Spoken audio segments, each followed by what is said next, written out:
L'aménagement de Romanche-Gavet consistait à la création d'un barrage neuf sur la vallée de la Romanche. Tous les terrains que vous voyez ici, qui sont aujourd'hui végétalisés, étaient complètement à nu pendant le chantier, d'où le besoin de renaturer. On est allé plus loin que les règles dictées par l'administration, dans le sens où l'administration faisait référence à l'état initial. Cette référence à l'état initial était uniquement basée sur des espèces. Ces espèces, on aurait pu aller les chercher n'importe où ailleurs. L'effort que l'on a fait, c'est d'avoir une fourniture qui soit locale. Bonjour Stéphanie, ça va? Oui, ça va et toi? Tu vas très bien. Ça fait quelques temps déjà. Ouais, Tu dois trouver un peu des changements sur le site, hein? Oui, ça a bien changé là, c'est tout vert, ça a bien repris je trouve. Les grands groupes comme EDF ont aujourd'hui envie de savoir d'où viennent les graines ou les plants qu'ils vont semer lors de chantiers de revégétalisation. Et donc on a voulu créer ce label végétal local pour garantir l'origine et la traçabilité des graines ou de plants de la phase de récolte jusqu'à la phase de commercialisation. Le Conservatoire botanique alpin, en tant que référent pour végétal local, a apporté un appui technique pour EDF, pour chercher les semenciers ou les pépiniéristes qui étaient labellisés végétal local, pour expertiser aussi les zones sur lesquelles il devait y avoir une revégétalisation, de savoir dans quel milieu naturel on était pour savoir quelles espèces étaient les plus adaptées au site et donc ensuite faire le lien avec les semenciers pour leur dire voilà les espèces dont on aurait besoin.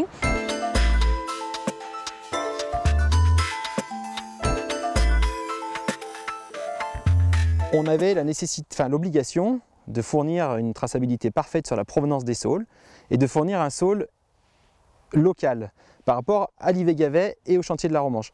On a dû se rendre sur les sites, au bord de par exemple la Romanche ou du Vénéon, et ainsi cueillir et ramasser des branches de cette taille-là, mises en fagot et livrées directement sur le chantier de l'Ivay-Gavet, ceci nous assurant vraiment une provenance locale des saules. Quand on utilise du végétal qui n'est pas local, donc du végétal qui peut venir de l'autre bout du monde, comme l'Achillée millefeuille qui vient souvent de Nouvelle-Zélande, en fait on a des taux de réussite qui sont souvent faibles. Et les entreprises doivent souvent faire 2 semis. Avec le végétal local, en fait, on remarque que les taux de réussite sont souvent très très forts parce que les végétaux sont complètement adaptés au site. Ah, regarde, c'est vrai que c'est correct, on a une bonne couverture de végétation. Ça reste bien vert et il y a peu d'espèces exotiques envahissantes. La renaturation aide à lutter contre les espèces invasives. Le végétal local, encore plus, dans le sens où les espèces qu'on utilise ont une meilleure reprise. Donc elles sont encore plus compétitives face aux invasives. Comme les espèces invasives sont des espèces très pionnières, si le sol est déjà bien couvert par des espèces locales, elles ne pourront pas se développer. On va aller sur la zone là-bas.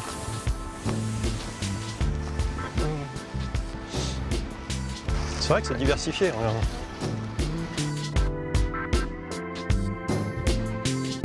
C'est une excellente illustration d'une approche positive de la biodiversité. On se rend compte que là, par un geste volontaire du maître d'ouvrage, EDF, on arrive à favoriser un développement fort de la biodiversité. Utiliser 70% de végétaux labellisés végétal local, c'est quand même assez exceptionnel. Le végétal local, c'est un atout pour une entreprise comme la nôtre, tout simplement parce qu'à l'heure d'aujourd'hui, la plupart des cahiers des charges et des clauses techniques qui sont fournis par les bureaux d'études demandent un saule issu du milieu naturel, un saule sauvage, dans le respect de la même région d'origine. Donc du coup, pour nous, c'est l'avenir parce qu'on va être capable de fournir des branches en adéquation avec les cahiers des charges. En fait, plus un grand groupe comme EDF va utiliser du végétal local et plus les entreprises locales vont devoir produire, développer ce végétal local. Et donc on favorise aussi le développement social et économique des régions finalement.